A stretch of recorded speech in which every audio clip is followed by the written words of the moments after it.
Catalytic capital to me is capital that will step into a space others won't. You can use it to incentivize institutional investors to come in alongside development funds. We did not find a trade-off between financial return and impact, but we did find a trade-off between impact and liquidity. We need to think about impact as an intrinsic variable that exists whether you like it or not. If we stop paying attention to it, it will manifest as risk. What were the non-negotiable financial criteria and what hurdles could cause an investment to get rejected even if the impact case was compelling? Well, it was non-negotiable that you had to have.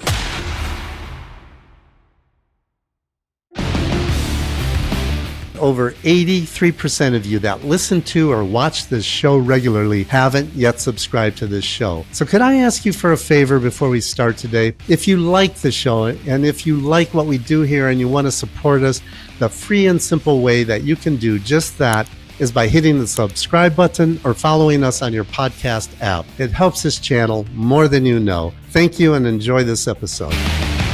Yasemin, it's really nice meeting you and thanks for coming on the show today.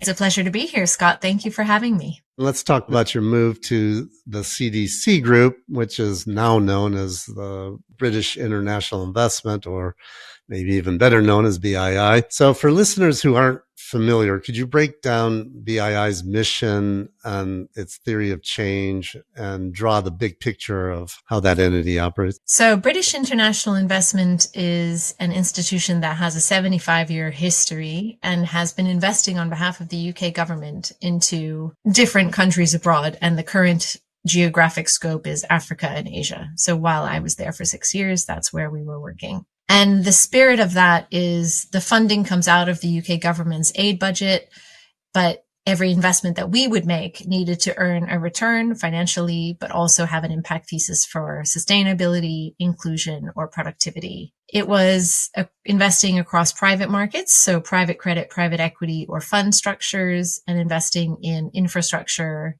corporates, and financials as far as sectors go. Why did you make the switch to go there? Well, I had been advising them since 2013 on this kind of experimental portfolio, which they had been working to build.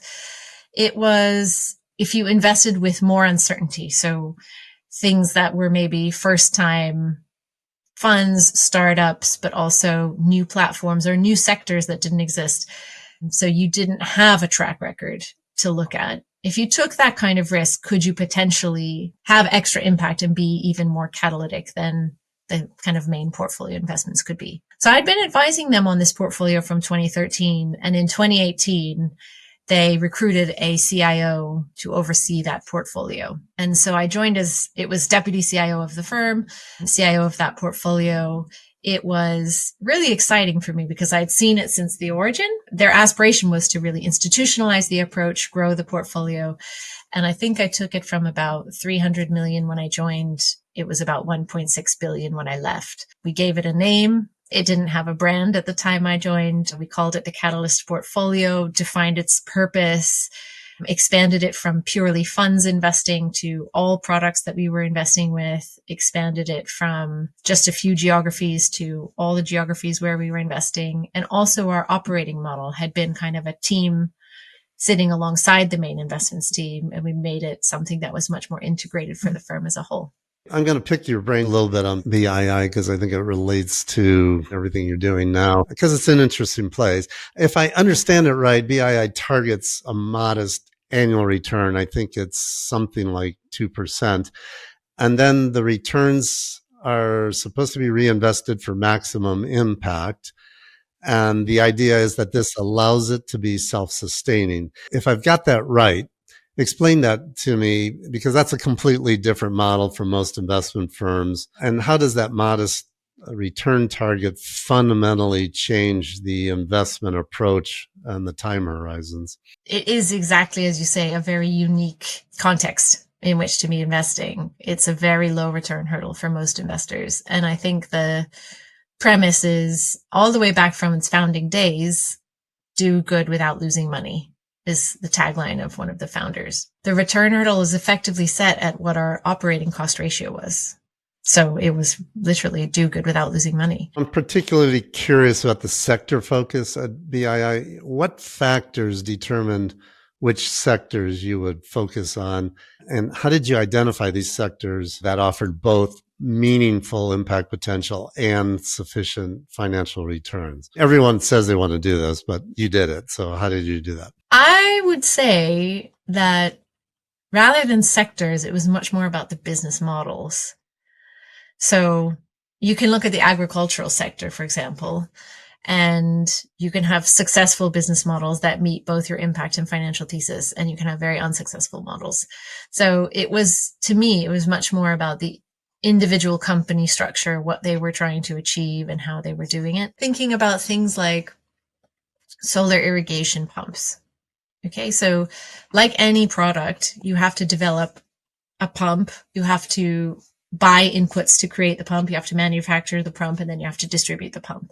So there's a whole kind of value chain that you need to cover the costs for, and then you need to set a price that also earns a profit, right? So what if you do that and you identify that the price you need to charge doesn't fit the affordability lens of the consumer base that you're targeting? The farmers who would actually benefit from using this pump can't afford the price it would cost you to produce and earn a margin. An institution like BII can think about that by tapping into some concessional finance that can be available in the development finance space for climate mitigating or adaptation investments. And so by combining some more commercial capital with some more concessional capital, you can actually think about how to bring that story together. But the thing that we did in this case that was quite exciting was we thought about using carbon credits as a revenue stream to augment what the customer pays. We didn't really know what the market, this is where that risk appetite comes into play. We didn't really know what the market would be for those carbon credits. And so we said, we have the risk appetite to underwrite what that could be and experiment with it. We use the right kind of funding to do that, which is the kinetic funding, which there's more information on our website. And then we were able to reduce the price for the farmers so that they could buy the pump. And I don't know actually today where that has gone exactly, because it's now been a little while since I left, but I hope that the thesis we had that bringing together the right kind of concessional capital, taking some extra risk as a risk tolerant investor, and kind of thinking about the fundamental economics of product production, sales, distribution, manufacturing with customer price absorptive capacity, that all of that has worked together to actually achieve a business model that achieves financial return and impact. But the pressure dynamics must be completely different when you don't have any external investors demanding quarterly results. And at the same time, you're aiming for modest target returns. How did BII think about the impact and return trade-off? That's where I think relationships were really key. That's where you really are forming a partnership between two institutions, the investor and the investee, and the other investors around the table. And so alignment, open dialogue, really dynamic and active conversations, visiting on site, understanding what's happening on the ground, having that local perspective. I didn't feel like it was, wagging the stick of quarterly share price volatility, but I felt it was equally effective, if not better suited to what can be really long-term change and growth that you're trying to drive. If you'd like to share an insight, a question, or perspective from your corner of the investment world, I'd welcome hearing from you. You can reach me directly at scott@sri360.com. Many of the best conversations on this show begin with listeners like you.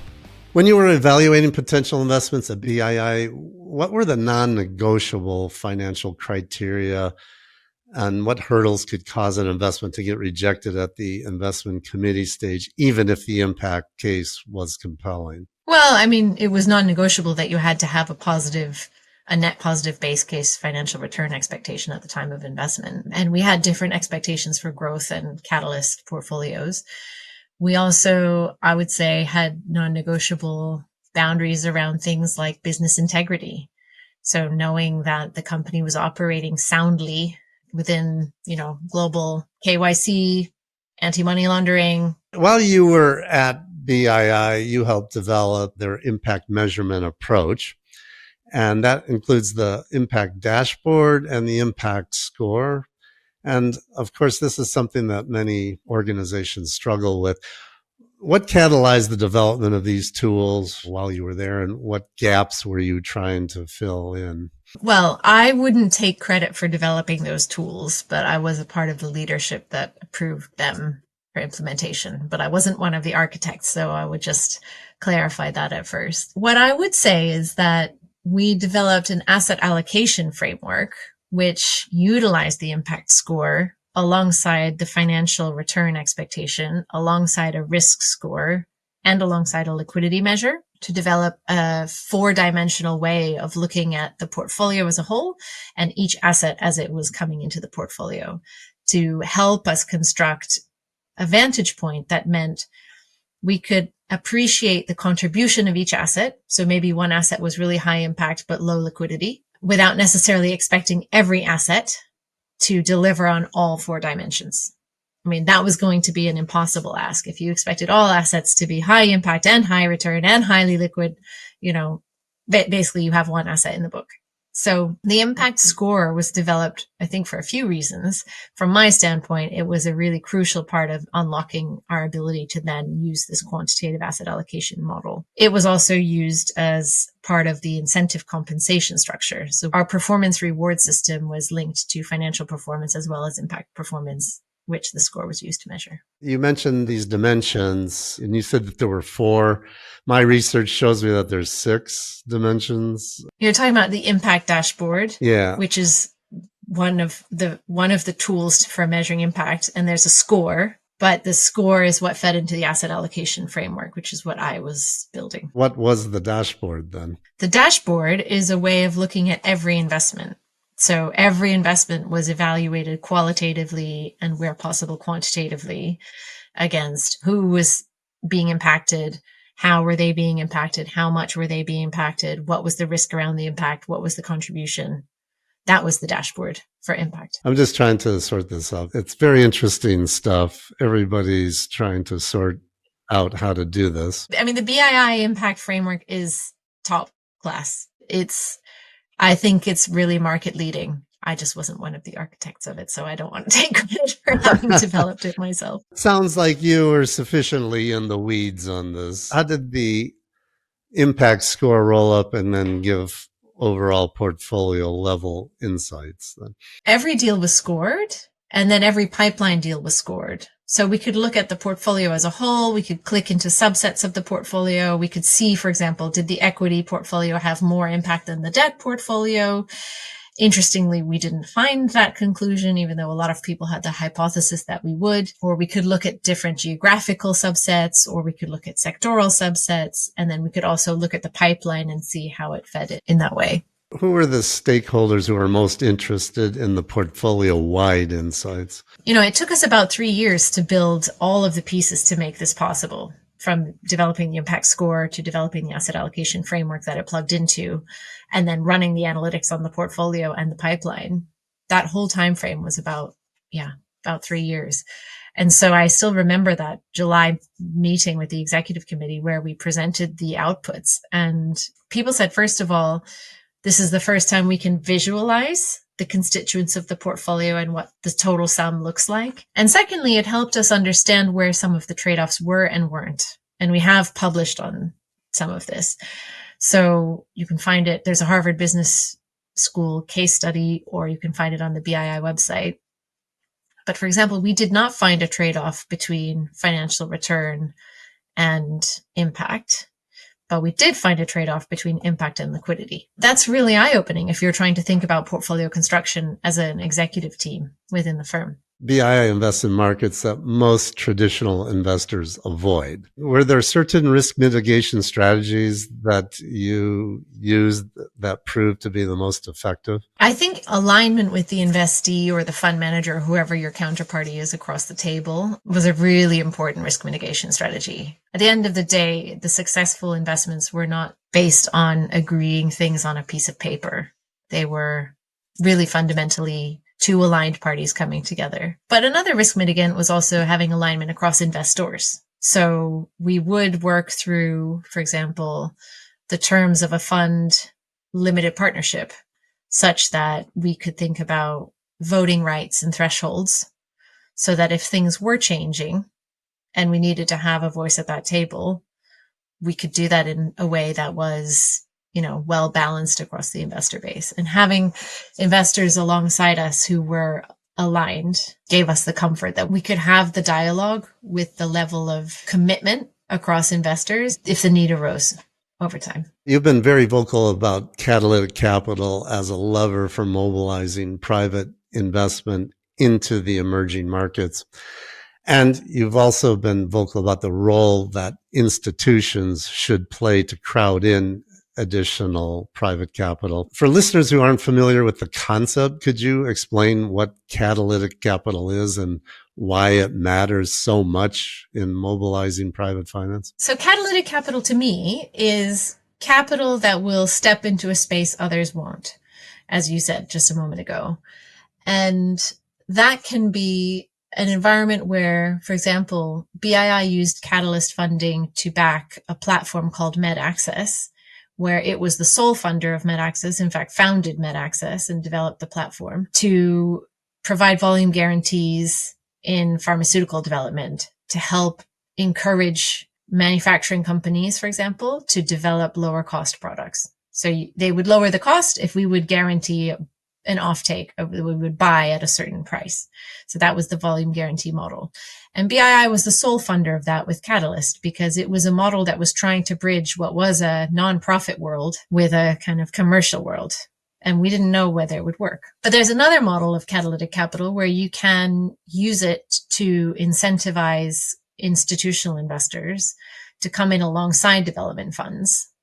So, for example, if there were a portfolio of assets that BI was originating, let's say loans into financial institutions in Africa. From my current seat at Legal & General, it would be hard for me to take exposure to that directly. But if BI put Catalytic Capital Junior to my capital and I could be senior to that, perhaps that would give me the credit enhancement to get the credit rating of an investment grade asset. And that could then be potentially eligible for me. So there's that kind of catalysm as well, where you're bringing institutional investors in at the same time by helping to kind of manage their credit exposure. When you were attempting to crowd in private capital, who were your primary targets? I really liked working with institutional investors where there was a third-party validated reason why they needed some kind of catalytic capital. Because at the end of the day, catalytic capital is a subsidy. You are taking less return over here and giving it to, it's government funds taking less return and giving it to commercial funds. So why would you do that? It never felt comfortable to do it because somebody said they needed it. Because anyone can say that, right? But if someone said, well, my regulator says I need X, my credit rating agency says I need Y, therefore this is what will make this product work for my portfolio, that felt more validated from a third party standpoint, right? And so to me, that felt like a more comfortable place to be. And so that meant, yes, it could be insurance companies like Legal & General, who's under a Solvency UK regime. It's very strict and clear about what the guidelines are that we need to invest against. It could be pension funds, but having that validation of a third party model or boundaries was really important to me. Before you said you weren't sacrificing anything between returns and impact, but in this case, you're admitting that you need a subsidy in order to actually attract private capital. How do you feel about that? Why is that if there's really no trade-off? So I think the way we found it was there was no trade-off of the assets that BII was investing in and within the constraints that BII needed to meet. But the constraints of an institutional investor that is managing pension fund assets and operating under a regulatory regime like Solvency II or Solvency UK, the premise is very different because what I'm looking at here, the universe of assets, if the universe of assets from the current seat I'm in is a foot wide, right? The BII universe would be maybe a centimeter of that foot or an inch if you want to stay in the imperial system. It's a really narrow slice of the product set. And the benchmark for BII, right? When I said we didn't sacrifice returns for impact, that was against the 2% return hurdle. Whereas here, the return hurdle is very different. Yeah. Last year, you made a significant career move to legal and general as head of investment strategy in the institutional retirement division. How did that change come about, and how does your current role link to or build upon your experience at BII? Thank you. I think that was about 18 months of my introspection to figure out and then achieve that transition. So I think it'll be an interesting thing to talk through quickly. Coming into 2023, I had worked for 20 years across financial services, not really counting my time as a teacher. And then I started thinking about the 20 years in front of me and what did I want to achieve. And long story short, I realized that I love being a CIO. So I wanted to continue in the type of job I was doing, but I wanted to expand the vantage point of the seat I was in. So CIO at BII was private markets and only in Africa and Asia. And what I felt was I was losing touch with what I'd done at the start of my career back when I was working in derivatives at JP Morgan, around the financial crisis. And so I wanted a seat where I could go back into public and private markets, emerging, but also developed markets, and really, as broad as I could get. So that was one objective. The second objective was I felt that the insurance sector itself is poised for innovation. And that was looking at trends, for example, across the asset management industry, where it just feels like, people are valuing less active management and paying fewer fees for active management, right? Switching much more into passively managed funds. So the asset management industry as a whole, I think, has been asking itself, what's our future if A is at risk and fees from A is at risk? And I think that's why we've seen the likes of Apollo move into insurance, because there you can kind of claim liabilities that fund your business, right? And then you can invest against those liabilities. And then your profit is the return you make in the spread between your assets and liabilities. And so I thought that joining an insurance company at this time would be an interesting space to watch that trend grow. And of course, the defined benefit pension schemes transferring their assets over to insurance. There's a trend in the UK, 16% of the market has been transferred to date. That leaves 84% still to be done, right? So there's a huge opportunity in the next decade to bring that transfer of assets from pension fund management into insurance company management. So wouldn't it be fun to be a part of that story? Great learning opportunity. And then the last thing that was really compelling was the new leadership at L&G. So we have a new CEO. I think he brings a really different style and energy to the business. And I just felt like it would be a really exciting time to be part of that journey with him. Give me the helicopter view of L&G, and then specifically L&G's institutional retirement division, which is where you're working at. So the helicopter view is we've got three divisions. Asset management is one. That is managing the dominant portion of our assets, but we are the asset owner in institutional retirement. And then we have a retail division as well. The portfolio that I'm looking after is UK pension liabilities to get across institutional and retail. And then we also have a portfolio in the US and in Bermuda. So we're bringing together the lens across the whole of that. And that's what constructs the 100 billion. We have a CIO in the US and a CIO in Bermuda who manage them locally, but the aspiration is to kind of have a top-down view across the whole. The 100 billion portfolio, is that sterling or is that dollars? That's sterling. Give me a quick flavor of the portfolio in terms of asset class and geographic exposure and investment objectives. So the portfolio, as you might expect, it's predominantly backing UK liabilities. So we have UK asset exposure across a lot of fixed income, different assets in credit, property, infrastructure. And then, of course, we have a footprint in the United States as well, with a significant presence in terms of our asset base there. Pension funds have these extraordinarily long-term time horizons with long-dated liabilities stretching decades out into the future. How does that long-term perspective shape your approach when you're considering things like climate risk? And how do you connect this to L&G's broader climate strategy? So we have a decarbonization objective, which is to decarbonize by half from our 2019 baseline by 2030. I would say we're making really good progress against that. I think we've achieved about 30 percentage points. So we've kind of done 30, we've got 20 to go if you want to look at it that way. What I would say is what we've done is the easy work. So, rotating to find, the carbon efficiencies in the existing portfolio. What I think we could do from here is finding opportunities where we can support either carbon positive or even, it's always hard to talk about this because by carbon positive, I mean negative.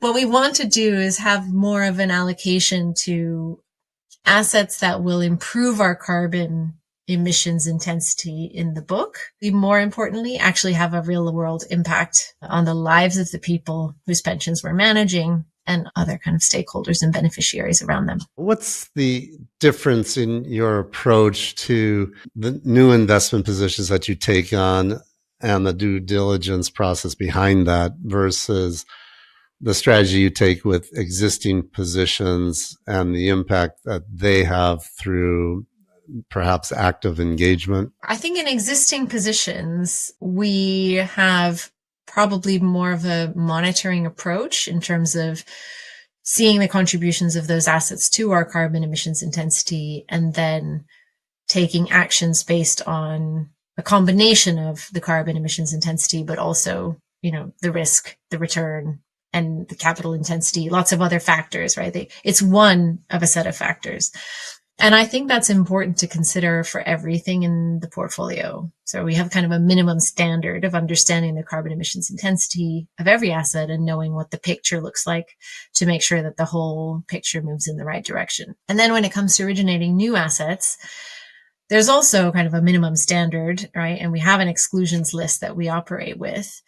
But in addition to that, we will proactively source assets that meet the new investment strategy that we might want to develop around natural capital, for example. Or we've done net debt for nature swaps and been really, I think, at the front edge of that new product space. We have an appetite to be a leader in the space. Of course, when we do those things, it still needs to fit within the risk management, the regulatory regime that we operate within, etc. That's how I think about the difference between new origination and portfolio management. L&G has developed sector-specific climate strategies as part of your climate pledge that you already referred to. Could you maybe walk us through one example and make it real, how in practice you're thinking about transition pathways to net zero? In the property sector, right? I mean, property is a space where you can think very actively about energy efficiency opportunities.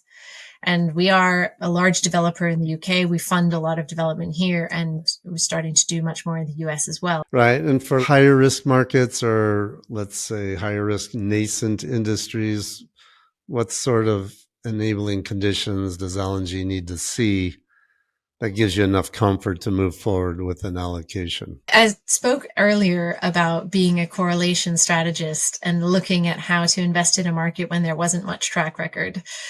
That's hard for the likes of L&G because we operate with a regulatory regime that reviews our models, right? And the rating agencies, we anchor a lot on credit ratings. And so both of those things mean it's very hard for us to invest where there is no track record. It's very hard for us to invest where there's no track record that has lived through a credit cycle or two. So even track records that go back 10 years, 12 years from here, it's difficult because they haven't lived through the global financial crisis and they don't have that kind of history of a lot of volatility and having weathered volatility to really gain that comfort. That's one of the things I think we have to grapple with. And to be honest with you, as someone who comes from a higher risk appetite investing background, I am very conscious of placing that line in the right place, given who this institution is and the money that we're managing. I had the pleasure recently of visiting one of our offices outside of London. It's in Hove, and we have there a customer service desk. And so I got to meet the customer service team, and someone said, "Oh, why don't you do some call listening?" So I had the opportunity to just listen in on 2 customer calls, and They picked up the phone. I mean, you've known this from the other side, right? It's a bit like what you said about teaching. You know it from one side. So I've definitely been on the other side to customer service agents, but here I was on the receiving end. This individual called in from Saskatchewan in Canada. And they said, "Oh, I'm calling to give you a new address because I live in such a rural location that nobody can find my house. So I'm opening a post office box and this is the address. Please, can you send all my things there?" And it just made it very real. There's this person on the other end of the phone, and that is who you're working for. And so I take very seriously how we manage risk. And so while I want to support new markets and, be innovative, I always come back to that person on the other end of the phone when I think about where we should be setting our risk appetite or how much track record needs to be in place before we engage. You have mentioned to me that you really want to build LNG into an impact brand. Where has LNG been coming from in this perspective, and where do you want to see it go? So part of the reason I joined LNG is that it is grounded in its own values. And I think that institution has lived with those values for a very long time. It has a natural inclination to be investing for the longer term. In fact, they've just relaunched our purpose statement this year, investing for the longer term. Our futures depend on it. And so that's a powerful statement. You asked me as well about being a long-term investor, right? And so that, I think, is an invitation to demonstrate leadership, to bring a different perspective that's linked to that long-term future that we want to see. So there's a great fertile ground in which to kind of continue building on that legacy. So what I would love to see is that we're recognized for that work. I think we're a recognized leader from an asset management standpoint. I think there's a great reputation on that side of the house. And so really for me, it's about the institutional retirement division developing its place in the world as an asset owner who is incorporating climate decision making in our investment process. Looking ahead, what systemic changes would most effectively increase institutional capital flows into impact investments and even perhaps emerging markets in the future? Well, it's a very interesting time in the world to be asking this question. My biggest worry is that they will decrease from here, I think. We need to think about impact as an intrinsic variable that exists whether you like it or not. I, for one, feel it's very important not to lose sight of that. If we stop paying attention to it, it will manifest as risk. Someone else said this to me recently. We should be calling this value at risk. Right? Or once upon a time, I think Al Gore called this stranded assets, the risk that the world kind of moves away from certain assets and their value drops. I think that the societal trends of what's valued and not valued, right, can be quite political. But at the end of the day, I think about what kind of property attracts tenants today. It is an energy efficient property will attract tenants, right? Because it will cost less to run. I don't think that's going to change because people don't like the term ESG. I think where there is a strong commercial impetus, that should stand the test of changing political winds, personally. I think if we had this conversation 2 years ago, we'd be talking more about ESG than impact. Now that it seems like impact is much more mainstream, ESG, especially in America, is, people are scrubbing their websites right now. The thing that frightens me the most is people operating out of fear. I don't like the idea of changing the words we use because we're afraid of what people will say about that. But I also think that this is a sector that has been very confusing in the language. I appreciate the opportunity to be clearer about what we're trying to achieve. And, people have talked about greenwashing and the risk of overinflating what you're proposing or what you're trying to deliver. And that is a real risk. There's not common definitions of an awful lot of things. And that has led to confusion. And then, of course, that's led to some out there trying to jam this down people's throats without being able to describe the benefit. The only way this will become mainstream is if it is a better way to invest. So then we should be able to explain it better. Yasemin, I've got a few rapid fire questions for you before we wrap up here. So don't overthink these and just give me whatever comes to your mind Or if nothing does, feel free to take a pass. That's okay too. If you had to name the single most important challenge in the impact investing space at this time, what would it be? I think it is probably validation of the actual impact. So I think that the operating principles for impact management have helped people set out how they manage impact. And there are people validating that process management.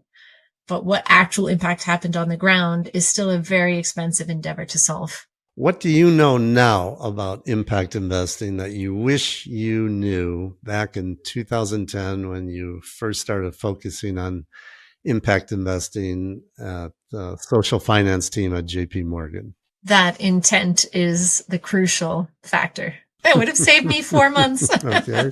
You are an investor. You don't have to name names, but can you describe an investment you made that you were convinced of at the time you invested, that it ticked all your impact boxes, but in the end, it just didn't turn out? And what were the lessons you learned from that experience? There are probably two investments that come to my mind where we were presented with an opportunity to back a team that was launching a first-time fund that would invest in geographies where the team was not based. And so this comes to the point of local presence. Both of these funds were models where not only were the team not based where the investees were based, but they weren't even based together. So 2 times this has crossed my investment committee. And in the first instance, it worked out well. And in the second instance, it remains to be seen. I suppose that premise that, an effective investment team should be co-located with each other and with the geography in which they're investing is definitely a lesson that I've learned from some things that have either still got question marks over them or haven't quite worked out. Now I'm going to ask you the converse of that. Can you describe an investment that you had some level of skepticism about, either at the time you invested or maybe you ultimately passed on it, and in the end it turned out way better than you thought? And what was the lesson that you learned from that? I have an example from my personal life, but it wasn't a decision to pass because I couldn't take the risk. I was told not to invest for compliance reasons. So I don't know if that's really what you're trying to achieve in this, but I spotted a company in its early days. I convinced the founder to allow me to come in below the minimum ticket size as an angel investor because I believed in the space they were going to occupy in the market that was growing. And because of the relationship with the institution I worked with at the time, the head of compliance there said it wouldn't be appropriate for me to make that investment on a personal basis. So I withheld. And after that, the next round, so the Series A funding round, I believe they got 2 significant institutional investors. And to this day, I have not forgiven the head of compliance or the CEO for me missing that investment. I honestly would have left my job to make that investment at the time. I jest, but it was a missed opportunity that I do still think about today. And if someone wants to get into the impact investing space, where would you advise them to start out at? I think my time on a kind of mainstream trading floor has served me all the way till this day. So I would advise people to ground themselves in the fundamentals of global capital markets in a mainstream bank. And, one where they enjoy their time. I'm not saying sacrifice everything, but go and learn the core of how financial markets work and then bring the impact lens on top of that. If you can parallel track it well, great. But I think that foundation has served me hugely, and I wouldn't be where I am today without it. A lot of people say that. Yasemin, I want to thank you. You've been great. We've covered a lot of ground here today, and thanks so much for taking me through all this. I learned a lot. Now, tell everybody about your website and your social media and how they can learn more about all the great things you're doing at Legal in General. Yes, Legal in General is a publicly listed company, so you can see our quarterly results and our share price on a daily basis if you wish to track our performance. But yeah, there's a lot of information on our website about institutional retirement. We held a Capital Markets Day in December that tells you more about the specific division that I work in. If you want to learn more about the pension risk transfer business and the market that we're a part of. And my LinkedIn profile is live. I wanted to thank you too, Scott. I am quite a private person, so it's not been the easiest thing for me to talk through some of the questions you asked me, but I've really enjoyed our time together. So thank you for inviting me on the show. And what's the best way for people to contact you? They can drop me a LinkedIn, probably. All right, everybody, check out the legalandgeneral.com website online. Lots of good information there. Yasemin, thanks again. Thank you so much, Scott. It's been really fun. I appreciate you having me. All right, goodbye, everybody. You've been listening to SRI 360. If you enjoyed it, please hit the like button and subscribe to get future episodes. You can find an archive of all previous podcast interviews and more articles and information on SRI, ESG, impact investing, sustainable investing, and socially responsible investing at our website, sri360.com. If you'd like to read more lessons learned from world-class SRI investors, get a copy of Scott Arnell's book, Sustainable and Responsible Investing 360. It's a must-read for anyone wanting to know more about investing for positive social, environmental, and ethical impact, all with market financial returns. These are the stories and tactics of those leading the way as sustainable and responsible investing goes mainstream. Sustainable and Responsible Investing 360 is now available in hardcover, ebook, and audiobook format wherever books are sold.